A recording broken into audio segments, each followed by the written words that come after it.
Good evening. How are you? It's Tuesday. It's 15 minutes early, but we've got some explaining to do. So while we're waiting for everybody to show up, I'm going to answer some questions and tell you about what we're doing differently. Do we have an Alistair here? Yes, we do, and that's good. We have Alistair here, and if Amy shows up and if Bud show up, then we'll pass this information on to them. But we're going to do things a little differently. I've been trying to figure out a way to not be in a panic situation of trying to get everybody checked in and greet everybody during the live stream. And what I've decided to do, at least for a trial period, is come on and say hi and then get right into the program. The reason I want to do this is because the questions that you have that pertain to this week's topic, you might not even think of them until I'm talking about the topic. And if I'm doing that at the end of the hour, then you won't have an opportunity to ask the questions. So that's the main reason I'm going to do it. And I am going to start relying far more heavily on Alistair and Bud and Amy to channel the questions to me, so that I'm not getting pulled into chit chat that isn't productive. I am terrible about that, because that's what I would like to do. I mean, if we were in the room together, we'd be talking about all this other stuff, and that's great. But there are people here who don't want to hear that conversation. And I do get that. So we've got loads to cover tonight, but I think getting this settled and into a more usable format is going to help everybody. And I think we're getting big enough and busy enough, and there's enough of you showing up that while nothing in the world pleases me more than to greet you individually, it does kill a big chunk of the hour. And I don't want to do that and have people think, from the outside who don't know who you all are and don't know who I am, and we're just here chit-chatting with one another. That's not going to hold their interest. So I thought if we jump in and get the program taken care of first, any questions that come up, I'll deal with them afterwards. And because I'm not going to be able to go through every line of the chat, that's why I'm going to rely on the people who are down there in real time and able to flag the questions I need to answer. Does that make sense? I hope it does. I'm also going to simplify the physical set of affairs down here, so that there isn't quite so much hectic stuff going on, trying to get cameras and what have you talking to one another. I think I've got my microphone working. I hope so. It appears to be. The levels are okay. I did some test recordings today and it sounded like it used to. So if somebody could let me know whether or not the sound is acceptable, that would be great. I have other microphones I can use, but they kind of sit right in front of my face, and it's hard to be expressive when you've got a microphone down your throat. Let me see. So Walter has a question from coming through Alistair. Do I happen to know whether or not the 10% first-time buyer discount from the Mac group is standing offer, or does it expire? I'm pretty sure that it is a standing discount for newcomers. At least it has been for some time, and I think that will continue. I know that it isn't tied to anything that we're doing. So that October the 14th date is for us. I am sorry it took so long to get the rail video out, but if you've watched the video, you'll understand why. It was a complicated process in evaluating that rail properly. There were many parts to it, and it just took a long time to do. And I wasn't in a hurry. I really wanted to use this rail. The rail left today. I took it to the post office and wept softly in line, and then dropped it off, and they just whisked it away from me like it was nothing. How rude. So anyway, it's on its way out west, and I am going to miss having that rail. I really am. But it does point out one thing to me that I'm going to take care of right now at the beginning. It's not so that I don't forget, but because it's important. Martin Graal got in touch with me a couple of days ago to let me know that he had watched the video and to thank me for making it and to correct something. And it's important enough that I'm going to correct it for everybody. This is going to also happen on Thursday, and I'll probably bring it up on Saturday as well at the Zoom meeting. By the way, we have a regular live stream on Thursday. It's at 2 o'clock in the afternoon, so that our European folks can join us. And we're going to be talking about getting ready for winter, stuff that you can do now to prolong your macro experience over a long cold winter when you're stuck inside. I've got some good ideas, some fun stuff that you might want to try, exercises, not physical exercises, I mean mental exercises, that type of thing. And it should be a lot of fun, and we'll cover that. I'm also going to bring up a difficult and sensitive topic. I haven't decided whether I'm going to do it at this weekend's per Zoom or at the live stream. I wasn't ready to do it tonight, but I want to talk about the whole issue of personal sponsorship and support of a YouTube person like myself, because it raises all kinds of issues that I think are interesting and something maybe you'd like to know about. But anyway, first things first, let's focus our attention for just a minute on a couple of the things that I said about the rail.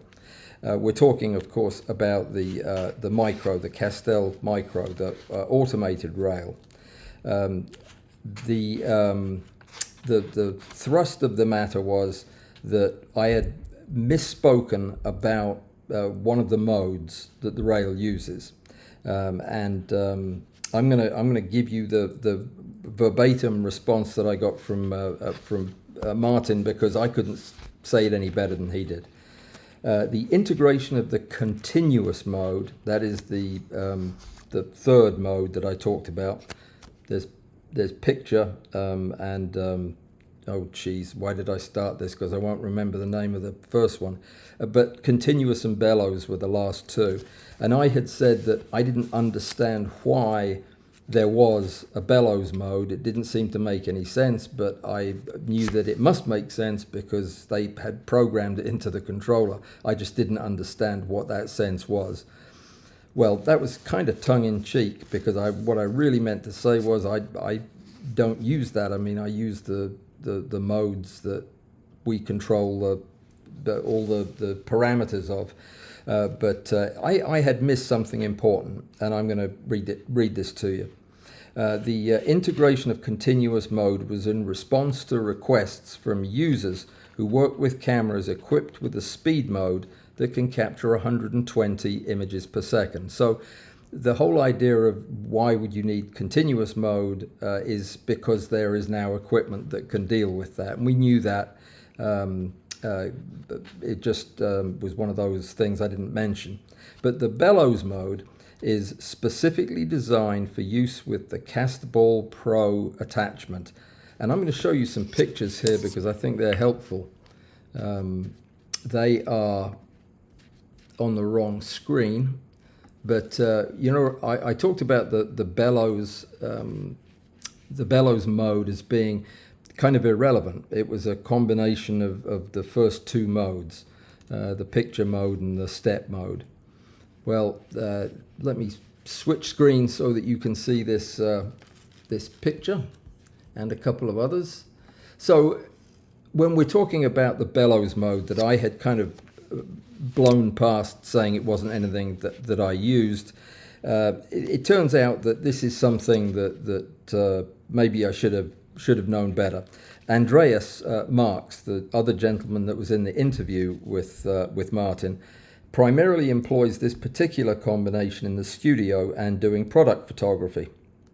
And he uses several vintage Rodenstock and Schneider lenses And what makes the combination intriguing is the transmission ratio, allowing you to focus stack objects with a depth of field greater than 100 millimeters. Let me change pictures so that you can see the others. This is my new camera, by the way, the IQ4. I have 3 of these in case the other 2 break down or something. Isn't that beautiful? Jeez. But by adding the maximum travel distance of the rail is 100 millimeters. But if you're photographing something that is bigger than that, the maximum travel distance that's allowed would not be enough.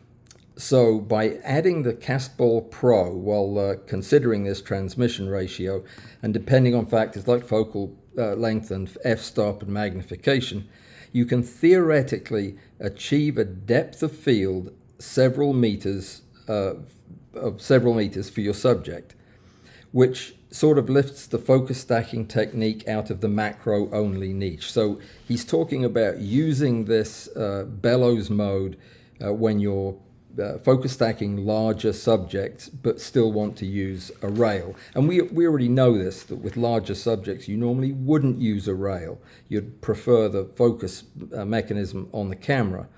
But with larger subjects that you're doing product photography with and you want super sharp in focus, then this is certainly an alternative that allows you to get that greater depth of field for larger subjects. Let me see, there's another image here. Yeah, that's the third one, I think. So the bellows mode restricts the maximum travel distance of the sliding block to prevent lenses with their rear lens part retracting into the bellows and coming in contact with the sensor, which would be a very bad idea, particularly when using digital backs like the IQ3 and IQ4 that I just showed you. It's worth noting that bellows mode is the only mode that permits the sliding camera mount to travel both forward and backwards. So this is important in that I had written it off as a relatively a feature that I wouldn't use, but that's because I'm ignorant of the things that it can do. So I'll show these pictures again on Thursday and answer any questions that you have about it. Another thing that I mentioned in the clips that I did in the studio was that that I ran into a problem with the D850. The D850 being let me change this screen. You know what? I didn't put that third picture up, did I? There we go. Or for that matter, the second one didn't make it up. I'll put that one up there as well. So this is the bellows that he's talking about, and this is it with a full frame, a medium format camera. There we go. Sorry about that. So much for simplification of the system. But this is why the bellows mode was designed, was so that the larger subjects could be effectively focus stacked. That is a beautiful camera back, is it not? That whole setup is quite extravagant and delightful. So anyway, I wanted to get that out of the way, and Martin also noted the thing about the D850. I was telling him that the rail couldn't go all the way back because the base of my D850 would hit the motor housing. So I had to move everything forward and use a heavy weight forward setup. He reminded me that in their catalog they have a special plate just for this reason. It's called the Plat M. I'm pretty sure that's what it is, how you pronounce it. Platte, Platte M. And it's inserted between the Q-mount quick release plate, which is not in either of these pictures. It's this piece, I believe. And the sliding block, and it just raises the butt of the camera up over the motor, and it's a very elegant solution. So it was good to know that they had that. I'm sorry that I didn't mention it, and yeah, I'm grateful to Martin for giving me good feedback on that. If I ever look at any of their other stuff, like for example the M, which I'll be doing here in a few days, I hope, that will be something I'll be sure to take into account next time. So for those of you who have just arrived, we're doing things just a tad differently for a while, just to see if it works a little bit better. I'm going to get right into the program at the beginning of the hour and knock that out, so that if you have questions that are pertinent to this, then they'll get answered. Now, I am going to take a few minutes at the beginning of every meeting to give you the announcements and the brief pieces of information that I think you want, like a maggot update. Everybody's going to want a maggot update. So we'll do that at the beginning, then I'll get into the program, and then by the time I finish that, then I'll be free to interact with you as soon as I've dealt with all of the questions from the moderators. So if you need to raise your hand, get my attention, speak to Alistair, speak to Bud, speak to Amy, and they will get my attention. That's going to keep me on track and moving in the right direction. Let me take some pictures down to make some room, and I'm going to show you well, actually might not show you anything just yet. Today I'm going to be talking about the whole issue of high magnification photography, and why, in hopefully 10 points or so, why it is so different from the kind of photography we're used to in macro and close-up. And the reason for this is we're getting ready to start a series of videos all about how to use the layover, which for many people could also be seen as a how to do high magnification photography video series. It really is going to be getting back to basics. It's going to be assuming that a lot of the people that have purchased one of these lens sets hasn't used them before. So for them, high magnification is new. I know for a lot of you it's not, and for that group of people this will be something of a review or a refresher. But there are plenty of you for whom this will be the first time you've heard this information. So I thought, rather than just diving into it, which would be a bit overwhelming, I thought we'd have a brief summary of the differences between the macro you're used to doing and the macro you're getting ready to start doing. That's the purpose of today's video. It's kind of like an introduction to the how-tos. And the first how-to will be the next thing I release, I think, after the live streams this week. As far as the calendar goes, by the way, live stream tonight, live stream Thursday, and there is a Zoom meeting for Patreon folks on Saturday morning at 10 o'clock. And it's going to be a grab bag. I've got a lot of things I want to talk about and some interesting new news. And then just for that small group of people who are also interested, the folks that are volunteering to help with the Walls app, the messaging thing, we're going to meet right after the meeting at 12 noon, hopefully for no more than half an hour. 12 noon on Saturday. I've sent a link out through Patreon, so grab that and show up on Saturday if you can. Righty-ho. So let me see. Were there any other announcements that needed to be made? I have been super busy today working with a device that you have heard me talk about on and off for half a decade now. And all of a sudden things are starting to come together. And this is something that I think you are going to want to know about, but I'm not going to tell you. It's one of those mystery things. It is, imagine if there was a solution to the frustrating, maddening problems of dealing with small to tiny subjects under the microscope or on the photographic stage. How do you do that if you're not good at the methodology I use of using blue tack and fingertips and pins, which, by the way, doesn't work above 10x. At 20x, that's not good enough. So yeah, imagine if there was say a machine or a device that could take over from your fingers at that point and give you something reproducible and accurate and slick and smooth that nobody else in the world had. Wouldn't that be cool? Yeah, it would be. And you know, I've been dreaming about that all day long today. So there you go. Where was I? Let's just go ahead and do a very quick maggot update. I checked on the maggots. I check on them every day, of course. We go for a walk in the mornings to the park usually, and they're all doing well, send their best. Some of them have started to pupate, which is revolting to watch if you've ever seen it. But most of them are just doing what they do best, which is eating anything at all, including each other. And the bucket was a writhing mass of excitement today because I threw in some rotten chicken, which is their favorite thing to eat.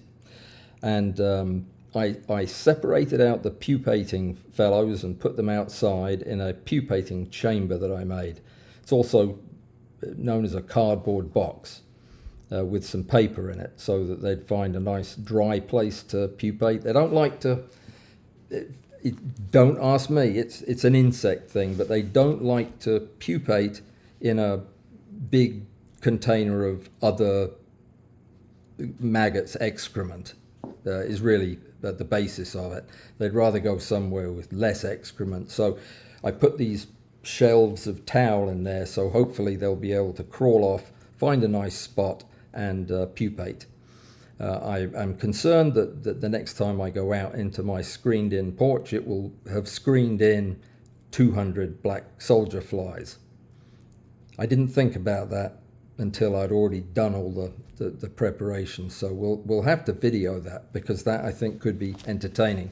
If you've ever seen one of these flies, they're rather aggressive, and they do fly at you. So yeah, that's where we are with the maggots. Not all of them made it to the outside to become flies, to be honest. I had several different instars represented in the bucket.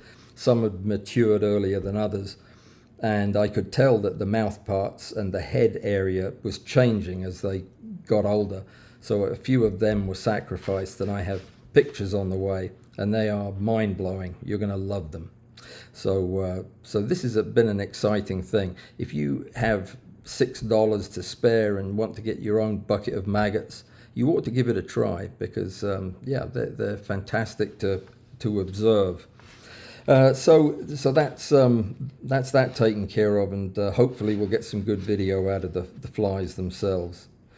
And that is going to be enough for right now, I think. So we're talking about the differences between regular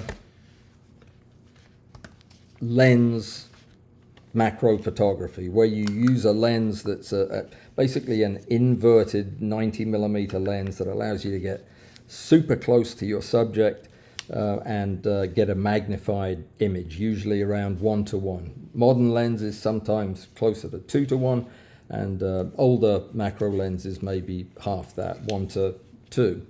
So this is the way we normally take macro photographs, and then we learn that there are tips and tricks that you can pick up from folks who've been doing this that allow you to eke out more magnification. You can put your lens on a bellows, you can add extension tubes, you can use a diopter, you can do all kinds of things to get a little bit closer. But if you want to get a lot closer, and you don't want to invest in a fancy special lens that will get to 4 or 5 times magnification, probably not the best way to get there either. You find yourself faced with really only one other option, and that is to go with a different kind of lens. So for clarity, what I'm going to be talking about tonight, and what I'm going to be talking about as we launch into this Laowa series, is not just the Laowa system, because I want this to be of use and interest to everybody who's ever thought about doing high magnification stuff. I'm talking about anything that is done with an objective lens and a tube lens, even when they're backwards, like they are in this case, where the tube lens and the relay lens are doing slightly different jobs than normal. But this is what I'm talking about. And what am I excluding from that is the MPE 65, the Laowa 5X lens, and enlarger lenses or bellows lenses. All those things have their own sets of interesting problems and opportunities. What I'm going to be talking about is infinity corrected optics and things that behave like them. So this would be a good example of a tool for high magnification photography. A couple of other easily recognizable tools that you could use for this same thing would be a couple of things like this. A microscope objective. And this one is a 20x Mitutoyo M-Plan. An even more familiar sight would be the M-Plan 5X. Whoops-a-daisy. Beautiful, beautiful lens.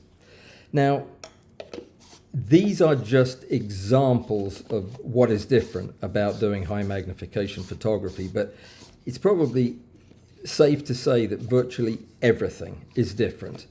And I wanted to run through that everything so that you know what you're getting into. It doesn't, have you ever stripped the threads in one of these things? It's a complete monster to get it back on. Oh, that's all I had to do was complain and it went back on. So when you're using lenses like this, which do not form an image, well, they do, but not a good one. They do not form a good image on their own. They need a second lens. And that second lens is the same lens that a microscope has. It's in the tube. That's why it's called a tube lens, that takes the image that is presented from the objective and focuses it on your sensor.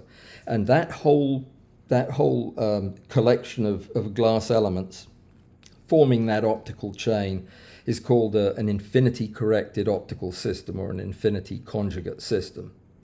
And that is what we're talking about tonight. And it is the differences between that and your trusty 105 that makes high magnification photography so difficult and confusing sometimes, and complicated.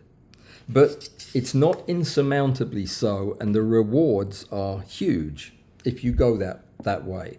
And I know that a lot of you are planning on doing that, so I thought we would cover those important differences in some kind of an order. And these are not in any kind of an order, to be honest. They're the way that they occurred to me to bring them up, and I'll probably add more. 10 just was good for the cover slide. That was a nice cover, wasn't it? I thought so. Very simple. The one before it wasn't any good.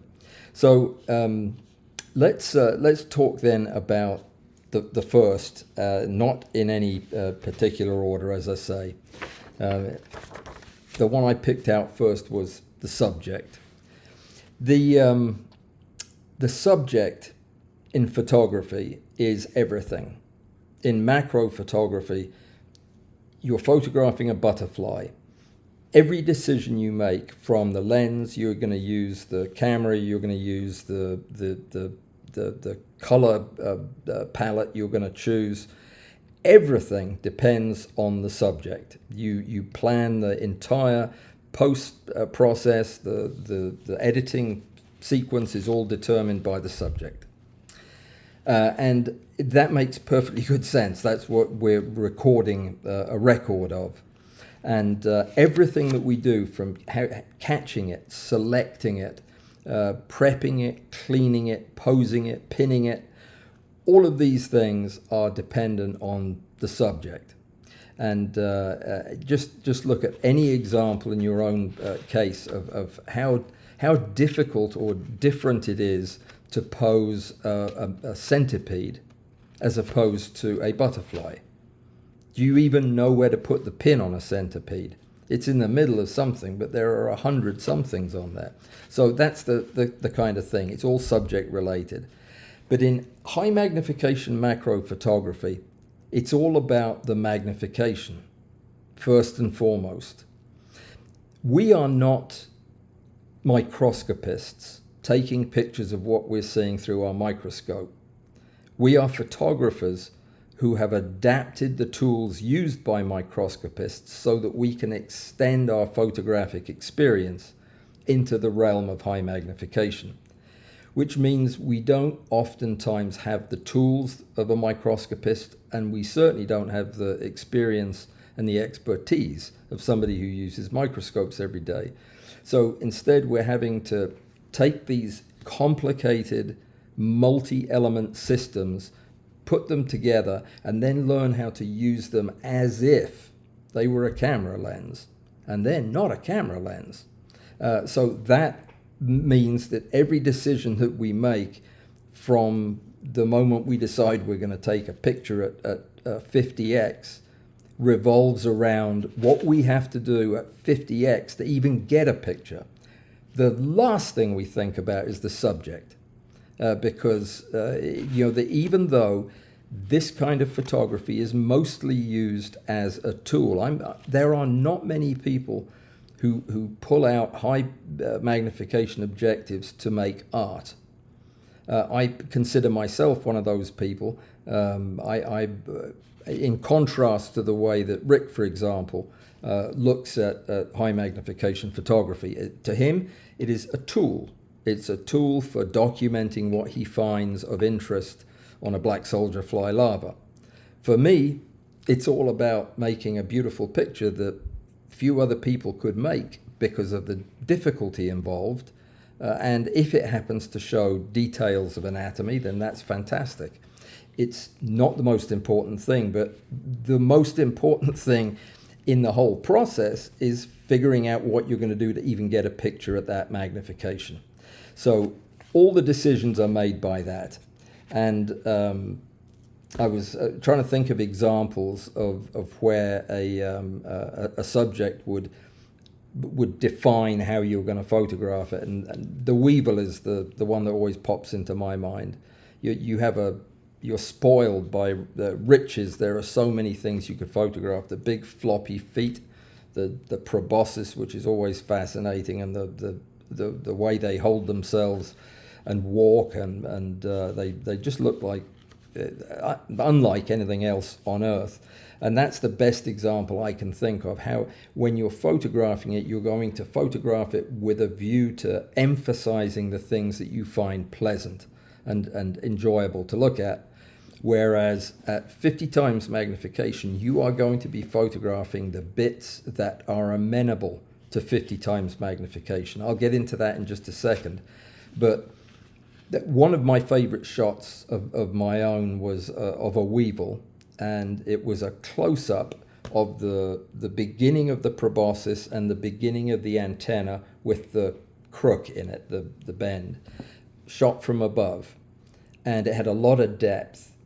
But it was I'm sorry I don't have the picture. I'm not going to show it to you, but just use your imagination. So it was a very, very close-up shot, but it demanded that depth in order for it to look good. At 50 times magnification, we are looking for the flattest parts of whatever it is we're photographing that we can find. If we are trying to photograph a structure, we are going to try to position our organism in such a way, or our plant, our flower, or whatever, in such a way that we can get as much of it as possible in depth in that photograph without having to take 5,000 photographs. Remember, at 50 times magnification, your step length may be half a micron, which means that there are 2,000 of those steps in a millimeter of depth. You can't have a millimeter of depth. You need to find structures that are a few microns thick so that you can cover that whole region and not blow up your computer. So you see how magnification becomes the boss and determines everything else that you're going to do. So you don't pick the fascinating contrasts in foreground and background color. There is no background. You'll never get to the background. You'll be at 50,000 steps and still not even close. So the photographs need to be planned in such a way that you can get the image, which often means having no background, isolating your subject against a black background or a white background, and really shooting the flattest parts you can find that show what you need to show. Let me see, there was another thing. I remember what it was. I had taken a picture. I'd taken a picture that I've shown many times before. It might be on the wall. It's not. It's one of the. It's a beetle flying away, taking off and flying away like a jet taking off at the airport. And that was an example of how the subject dictated everything about that shot, because I knew exactly how I wanted to show it. It was the wings I was trying to show, but I didn't like the wings from the front, the way they were positioned. I didn't like them from the top, but when I looked at them from the back, I thought, that's perfect. That shows the wing exactly the way I want to depict it, with all the detail and looking great. And the only way I could think to do that would be to have the beetle tilted back and allowing me to get the kind of semi-edge on of the wing. And I couldn't think of how to do that until I thought of a plane taking off and at the airport and banking away from the field. And that's exactly what I did with this beetle. And that is something that you can do all day long in macro photography that you don't get to do at high magnification. There's no context most of the time. You are a structural purist. Now, let me see. The very fact that you're at those magnifications is going to determine everything about your lighting, and we'll get to that in a second. It overlaps with a lot of the others. So let me see. You don't get to do any of the things you've learned how to do at high magnification when it comes to using long shutter speeds, for example, slow shutter speeds, or using continuous light and other things that you're comfortable with using because you can do them at lower magnification. I'm trying to say this without sounding disparaging of low magnification, which I love, is that you can get away with almost anything at low magnification. You really can. You can get creative with your editing, and you can do all kinds of things with light. You absolutely cannot do that at high magnification. So let's talk about that, the lighting. We love to mix lights and use different kinds of lighting techniques, continuous and flash, and put the flashes all over the place. Will you put a flash in front of the subject to get a hair light, that type of thing? Forget about all of that. None of that pertains to high magnification. In high magnification, you have to have light from no source, so it has to be a universal, uniform light, which means your light sources have to be diffused to the point of being blocked, and the light has to come from everywhere, and it has to fall evenly on the subject, and there has to be enough of it for you to see the damn thing, because even though the lenses that you're going to be using at, say, 50 have massive numeric apertures. They have a misleadingly large numeric aperture, but that doesn't mean it transmits much light. Remember, you're still talking about a field of view that may be 0.5 millimeter across, and you can only get the light reflected off a 0.5 millimeter area in proportion to the size of the area. So you've got a very, very small area you're shooting. It may be a massively wide open aperture so that it can collect as much light as possible, but it's still not much light. And you have to somehow get enough light for your exposure. So the lighting of high magnification subjects is something you have to be so particular about. You cannot allow a single light to get anywhere close to the line that your subject is on. As soon as you get anywhere close to that line, you're going to have light coming from your light source that's going to get back into the lens, not on axis. And preventing off-axis light getting into the lens, into the tube system, and eventually onto your sensor is so important, because at these magnifications, the tiniest bit of internal reflection will result in an image that is unusable, because it is so filled up with artifact from that hazy bouncing around light. So if you think that you are particular when you set up your lighting to do a one-to-one shot in the studio, it's 10 times that, 100 times that when you get into a high magnification situation where you literally have to scour the studio for other sources of reflection that could be bouncing light from the front back into your lens. And it just takes a lot of discipline and a lot of practice. Excuse me for a second. I'm going to take a sup of water. I took an antihistamine earlier, and it dried my... You didn't need to hear that, did you?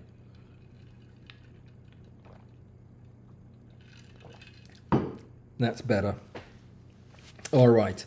So let's talk then about the size as it relates to the focusing method that we use. You can eyeball a regular macro subject and come pretty close to guessing what your focal steps should be, what your steps will be for the rail. You know, if you're photographing something that's almost a centimeter long, you're using your one-to-one lens, you can figure out some overlap, and you can come up with a number that's probably going to be within 1 or 2 of what it needs to be. But when you're doing the same thing at 0.2 microns, when you are dealing with steps that you can fit 500 of them into a no, that would be 1/10 of a millimeter. Yeah, 500 of them into a millimeter. My math is not working tonight for some reason, but anyway, you'd have such a tiny margin for error that you're never going to get it right unless you have a system for figuring it out. And that's one of the things that we do in this kind of extreme macro, is we have a system for calculating and relying on that calculation to determine our step length, which is the most important number that you're going to encounter as you do focus stacking at high magnification. You can no longer guess. It's not good enough to just ballpark it. And the reason is, if you're using a step length of 0.2 microns, and your rail has an accuracy down to 0.3 microns, then it means basically that every step that you're taking with that rail falls within the margin of error for the rail, meaning the rail might move backwards or not move at all in many of these steps. So you end up outstripping the equipment, the hardware's ability to even do the job you're asking it to do.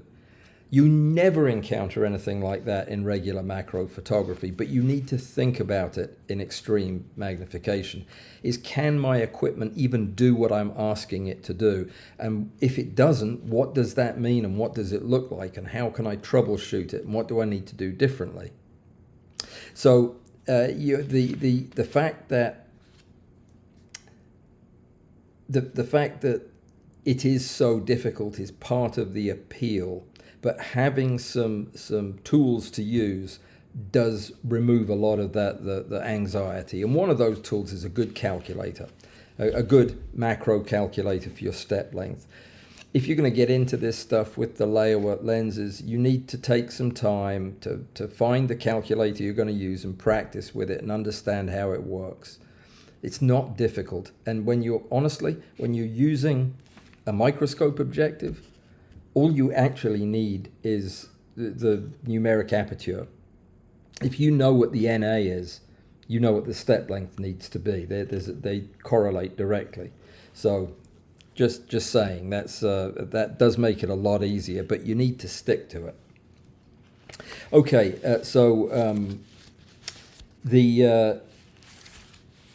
the beauty of a macro photograph, this is like the fourth difference, can be appreciated by almost anybody. Almost anybody can look at a great macro photograph and say, wow, that is a beautiful beetle or bee or plant or flower or whatever. And I think that is a good thing. It makes us attracted to the macro photography because we know that people will appreciate the work that we're doing when they see the images. But in high magnification photography, where we're kind of documenting the existence and the nature of things, a lot of the time you don't even know what you're looking at. I mean, really, do you know what a wasp's mandible looks like at 50 times magnification, the part of it that you can see? Most people don't. So while there may be some pleasing colors and pleasing lines in the photograph, it's not like, oh, look, that's an old 1943 Buick. It's none of that kind of recognition usually. It's what in the heck is that? And that is a huge difference. And if you're not thinking in those terms, you can get really disappointed when you're showing everybody the picture that you took in the studio last night. It's like showing everybody the ultrasound of your grandchild that's going to be born. And it looks to most people like a black and white Rorschach test. So, and you say it's a boy and they say, oh, yeah, I can see. They can't see. It's just, it's made up stuff. And that's largely what it is looking at extreme macro photographs. We see what we're looking for because we've just spent 14 hours taking the picture. But most other people don't. And you need to be prepared for that.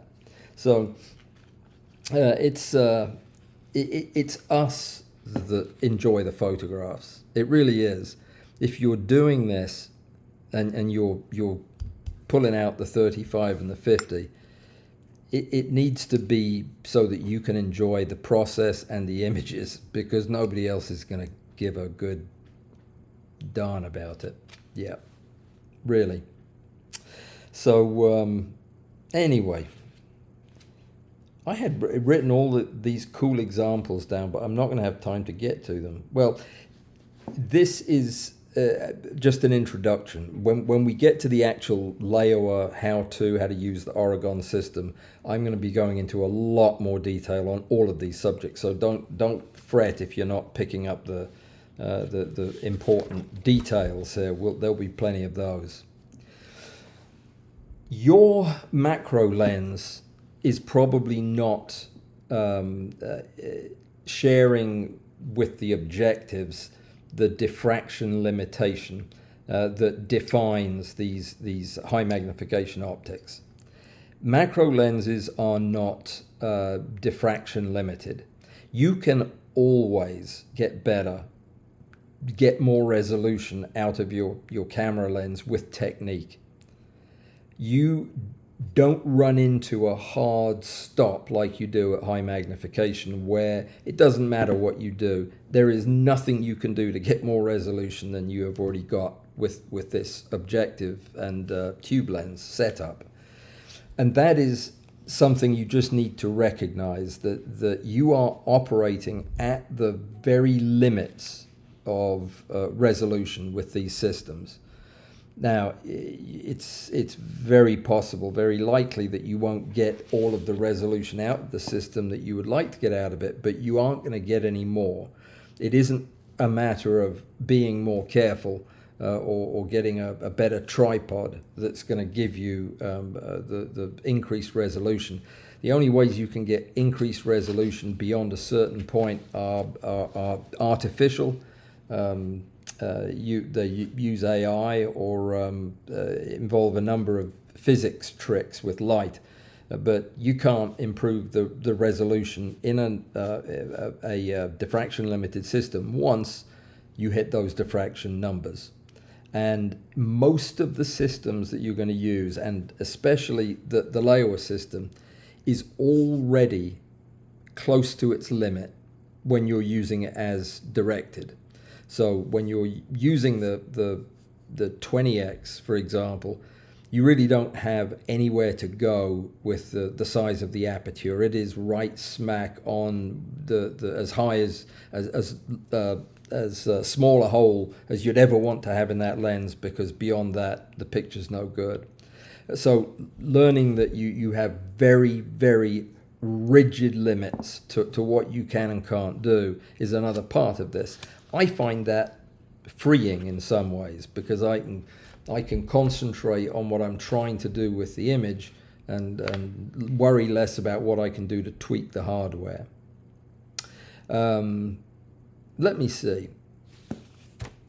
Maybe we aren't going to get to all of these, but some of these I think actually would be separate discussions. So we'll put some of them aside for a minute. Now, in macro photography, you're almost always taking pictures of whole organisms, beetles, flowers, worms, whatever, maggots, whatever your thing is. Your macro lens is designed to kind of give most kind of walking around bugs that you can see with your eye the full frame, and you can get that kind of treatment for almost anything. And that's what you think of that's what I think of in macro photography. I look at my wall and there are very few parts up there. Almost everything is a full insect. These were shot with macro lenses. You're never going to do that unless you're shooting bacteria. You're never going to do that with high magnification systems. You're going to be shooting parts of flowers, parts of insects, parts of whatever. And it's very useful to have a plan, because we've talked about this. I've talked about how you identify and locate structures on small subjects so that you can photograph them at high magnification. It is difficult. There's all kinds of tricks. You sometimes need to use them all. It's frustrating. It's time consuming. But if you go into the shoot with a plan, like I never just go in with an insect and a 20 times objective and say, well, I'm going to look around and see if I can find something interesting. I go into the studio knowing what it is I want to photograph on that insect, and having planned out a roadmap of how I'm going to get to it using landmarks. Remember that your depth of field at 50 times magnification is half a micron or so. You know how small that is? That is such a limitation that even when you can see a portion of the field of view that you're looking at is in focus, knowing where that is way harder than finding a needle in a haystack. I mean, you are literally seeing tiny patches of focus in a vast ocean of light and shadow, which doesn't mean anything. So it is just difficult to do when you're talking about these scales. So if you don't have a plan for what you want to photograph and how you want to photograph it, I will spend hours under the microscope examining what I'm going to photograph and looking at it from every angle to figure out how can I photograph the root of that wing so that almost all of it is flat with respect to my sensor, so that when I do shoot 1,000 images, I'll get the whole thing in focus. Because if I do it edge on, it might take 5,000 photographs to get it all in focus, and we don't want that. So yeah, I don't want to go over that too many more times, but it's important because you'll get super frustrated if you don't think about that. So mistakes are a part of anything. We learn from our mistakes. We really do, and we learn from our mistakes in high magnification macro very slowly for some reason. We have to make them over and over again. It is very easy to make several mistakes in a photograph at macro level and learn from those mistakes and still end up with a good picture or a passable picture. In fact, some of my most popular pictures are terrible pictures. They're full of errors because I'm not a very good photographer. But any one of those errors at 50 times would have made the picture unusable. I mean, totally unusable. And that's the other difference, is that there is no wiggle room. There is no get out of jail free card in extreme macro. You either get a picture or you don't, and almost anything can cause you to not get a picture. From lighting to vibration to changing temperature in the room, anything at all that introduces movement or sucks contrast out of the picture or diminishes the light. That lighting changes that are so insignificant with a macro lens, just become like flipping the light switch off at 50 times.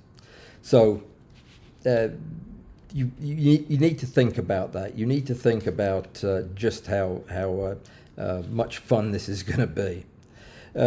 Vibration I just mentioned. Oftentimes with a macro lens, it's really theoretical, isn't it? I mean, we're out at the botanical gardens shooting with our macro lens, and there's a fair breeze, and the plants are wobbling a bit, and the bees are having trouble flying. But you're still going to get mostly good shots, right? Because your camera can shoot at 1/20,000th of a second or 1/8,000th of a second, and you're going to freeze all that action. That doesn't happen at 50x. You don't have the light to work with. You have to have your subject as still as absolute zero. It just needs to be sitting there so that you can capture it, even at fast shutter speeds.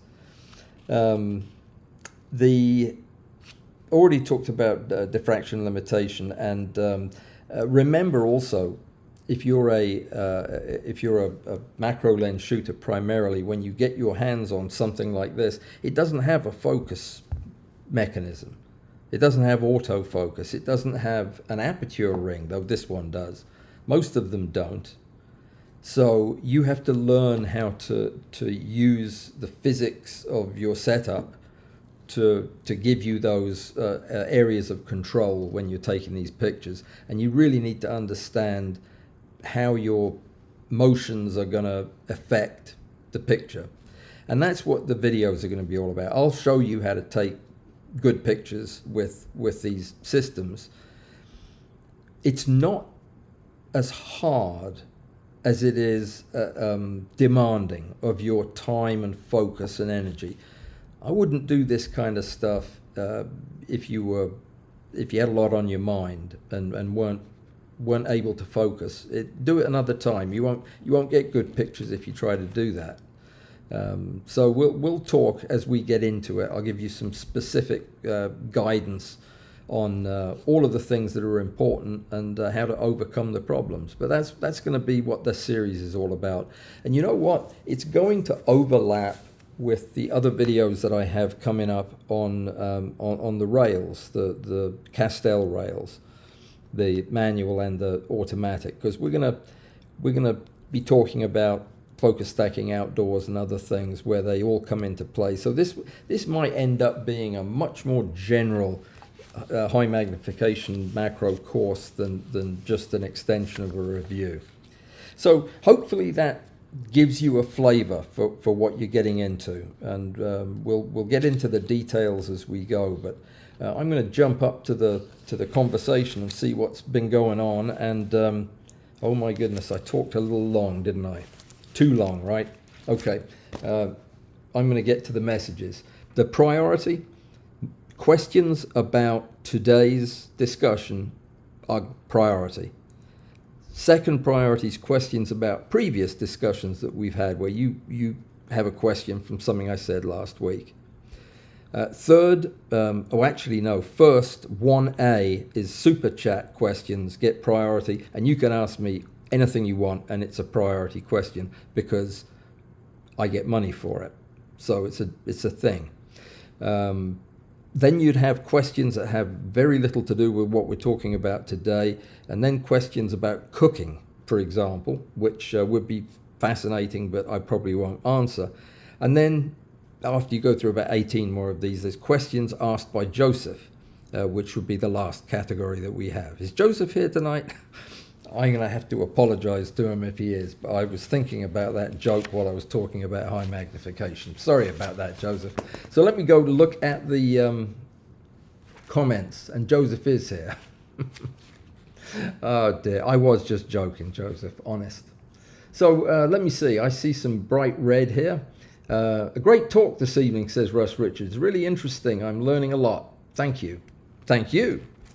That's the right thing for me to read. Roy Bixby question, filtered through Alistair. Apart from putting it in the dishwasher, any suggestions for cleaning a microscope objective lens? What a good question. I recommend against cleaning objectives. I do it myself very, very gingerly, but I tell you what, you keep them clean, you never touch them, the glass, you never let them sit out in the elements, and you put them back in their cases, and they shouldn't need anything other than a blower. I get very anxious. These are not consumer optics. They're not made for people like you and I to be messing around with. They are industrial optics in this case, but they're very high quality. And we don't know how the coatings have been applied to these things. There are some optics that have coatings that you can wipe off with an alcohol soaked Q-tip. So I would generally say use the mildest of detergents if you're going to use a moistened Q-tip, and treat it as if it's your own cornea. If you wouldn't rub it with a Brillo pad, that would not be a good thing to use on the lens. Personally, if you can avoid doing anything that's mechanical or chemical to the lens that could damage the coatings, then I would do so. Even Mitutoyo doesn't have anything on their website about how to clean their lenses because they don't want you to. So I hope that answers your question very, very carefully. Okay. Talking too long. Okay. Taking too long. Well, I don't know whether I was talking too long or taking too long, but I apologize. Hang on a sec.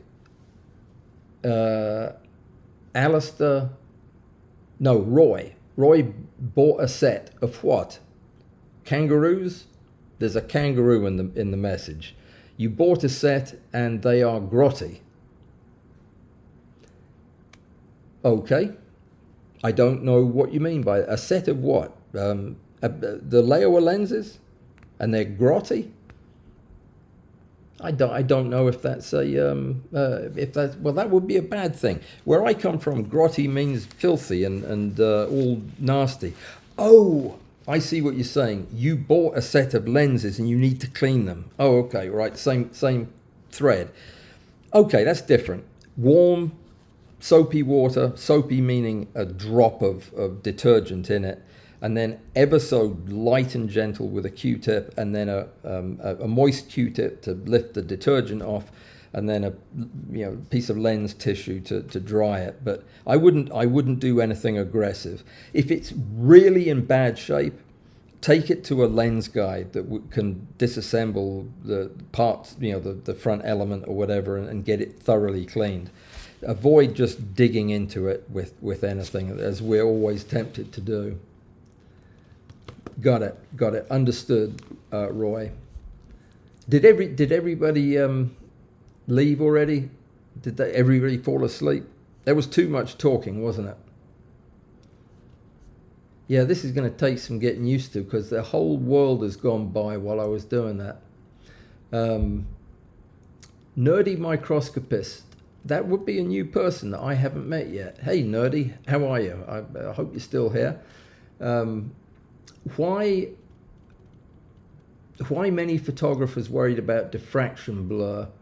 Unless trying to image objects which are less than 1 diffraction limit apart, they'll be resolved.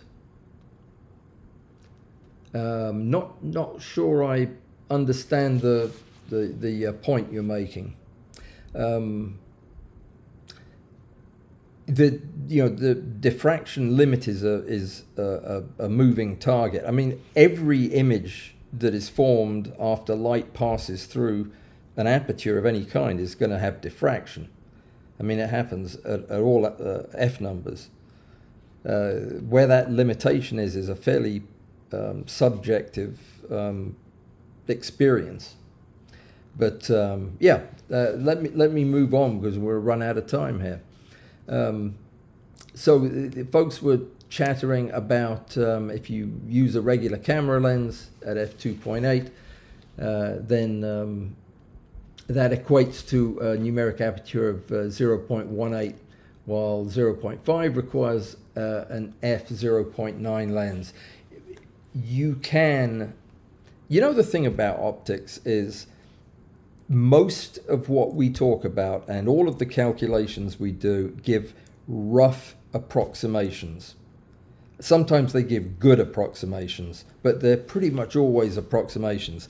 If you were to take into account everything that happens to every light ray that strikes a lens, you wouldn't be able to deal with the equations. They'd be vast.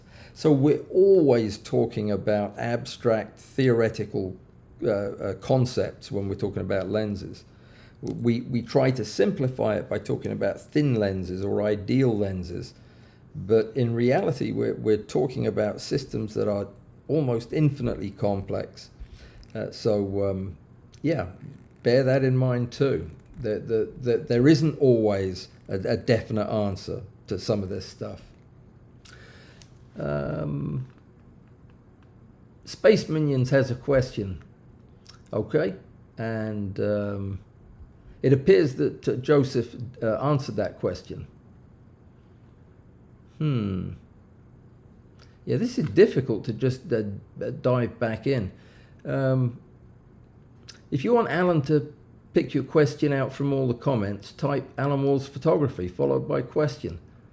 There you go. That's it. So Space Minion asks a question. What determines what f-stop tube lens is needed to not limit the aperture with an objective of a given numeric aperture? Space Minions, I am not 100% sure I know what you're getting at here. What determines what f-stop tube lens? You mean what the tube lens doesn't have an aperture. It's the whole lens. It's just you don't shut that down. You can close it down if you put an aperture in front or behind it, but you're usually not doing that in a system. So you don't have to select an F number. What you have to select is a focal length. That's going to determine the tube lens you need, and that's really determined by the standard to which that microscope was built. Because remember, most of the time this is done static, where the tube lens is focusing what's coming from the objective onto the microscope camera sensor. That doesn't change, though all of those dimensions stay the same. So that focal length is what determines that. We should probably talk about that because, there's a lot in that question that that I'm not answering with that short answer. Roy says he's done macro for decades, but bugs are difficult. Anyone else having trouble being quick enough before they fly away? Yeah. I've got solutions to that, though. You might not like them, but yep, there are ways you can stop them flying away. Bud is here. Greetings, Bud. I didn't see. And Bud, of course, nailed exactly the comment that I was too PC to say out loud. Yeah, they're dead. They're on a pin. They're not flying anywhere. Good job. Good job. All right.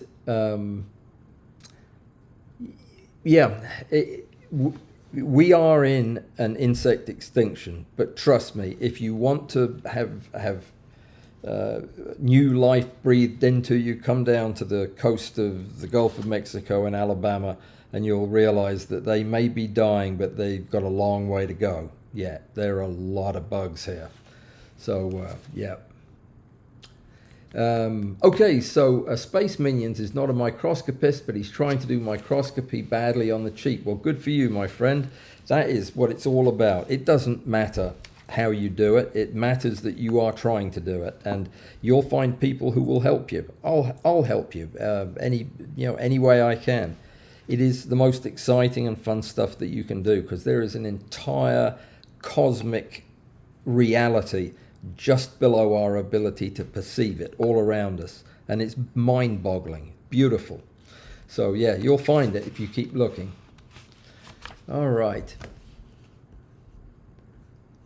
You know, it's just that going out and looking for them and being out in nature and just being ready for anything that comes along. That to me is the real joy of all of this. Is you just never know what you're going to find. And I was getting some photographs together to send to a friend. I belong to a camera club that is up in Washington State, so it's a long way away. And I was putting some pictures together to show at the club. And I sent him a whole file full of maggot pictures. Who would have thought that you could find anything at all about maggots that people would be interested in? But I think these pictures are absolutely cracking good. They're very interesting. So yeah, it's all just there to be looked at. We just got to look at it. All right. Any tunneling electron microscopists in tonight then? Just me, and I'm not really one of those because I haven't bought my electron microscope yet. I'm looking for somebody to go in with me on the purchase. For example, somebody who could do the money part of it would be the main thing. Wouldn't that be great? We could be the first group of macro photographers to pool our resources and get our own electron microscope. Who's up for that? Raise a hand. I would be so up for that. I would be so up for that. Can you imagine what that would be like? It would be a blast. Okay, so are we close to out of, well, we are out of time. So Russ says it appears to be a whole new ball game. It is, and I painted a bleakish picture of how it is, the specific ways in which it's difficult, but then none of them are insurmountable. If I can get a decent picture out of a high magnification lens, anybody can. It just takes time and patience and practice, and lots of patience, more than anything else. All right, but it is so rewarding. Okay, you know, I didn't say hi to any of my friends, and Anaphylaxis was here, as well as Joseph and Walter and Phil. Phil, did you hear the comment about where after the Zoom on Saturday morning we're getting together at noon o'clock, and I sent out an invitation, I think, in that 4 o'clock in the morning. That's when I got done with it. 4 o'clock in the morning Patreon information thing I sent out. That was at the end of a long day, so it may be some mistakes in there. Let me see. Okay, another question. If you want Allan, oh no, yeah, we already hit on that one, and I think I got most of them. You're not asking questions much because I guess because Joseph's answering them for us, which is good. Alrighty, here's a. Yeah, the Alistair pointed out that the photograph wasn't changing. My bad. I had it changing on the other screen that you can't see. So yeah, sorry about that. But you saw all of them, I believe, in the end. And Russ, you're debating the Castell Micro versus the M. I tell you, there'd be no doubt in my mind what I would get. And I haven't seen the M. I'm sure it's fantastic, but where the Micro just comes into its own is that low step length, high magnification. It is the best. And also being able to automatically stack in the wild, in nature, with such a compact form. You'll never see a better rail, ever. Not in my lifetime anyway. I can't imagine how you could make one better unless unless it came with a car, which it doesn't. None of them do, but yeah, it's beautiful. All right, so guys, I don't like the fact that I didn't get to say hi to Nastavnik or Bruce or Phil or Russ earlier in the proceedings. But I do like the fact that we got a lot covered tonight. What do you think? You've probably all gone home, and I don't blame you. So I will do the same thing. Oh, hang on, there's a question from Walter. I'd like to see you review the M before deciding which rail to buy. Well, I am going to, the second it arrives, I'm going to start using it. I am not going to do as extensive a battery of testing as I would on an automatic rail. I'm just going to do some in and outdoor testing, and I'll be ready to give a review pretty quickly. So if you are urgent on your time, let me know, and I'll give you my opinion right up front as soon as I see it and use it. All right, guys. Oh, hang on. Here's another one. Nope, we're already back to the beginning. So pretty good. And we had a good number of folks come, and hopefully that wasn't too boring or dry. Yeah. It feels like a little bit like I was lecturing, but we'll see what people think, and we'll try this a couple more times. By the way, I got rid of the ads. I hope that was apparent, and that when I scheduled these sessions, I told them no more of those obtrusive ads. So that's a thing of the past. Do you make videos yourself, anybody? If you do, go to your thrift shop and look for one of these. It's a beauty light. See? It works. This thing is the best video light I've ever seen for $1. It's by Morocco. I'll turn it off so you can see it. Morocco. And it has adjustable from 10 to 60. I don't know what that means.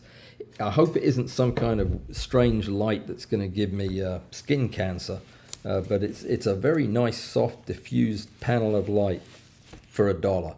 Runs off USB. Anyway, that's what I found.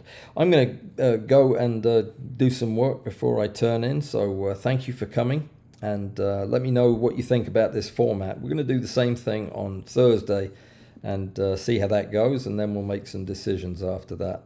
So I will see you on Thursday, or I'll see you at the Presume on Saturday, or at the volunteers meeting after that, or something else, who knows. Take care. Thanks for coming. Have a good evening. Good night.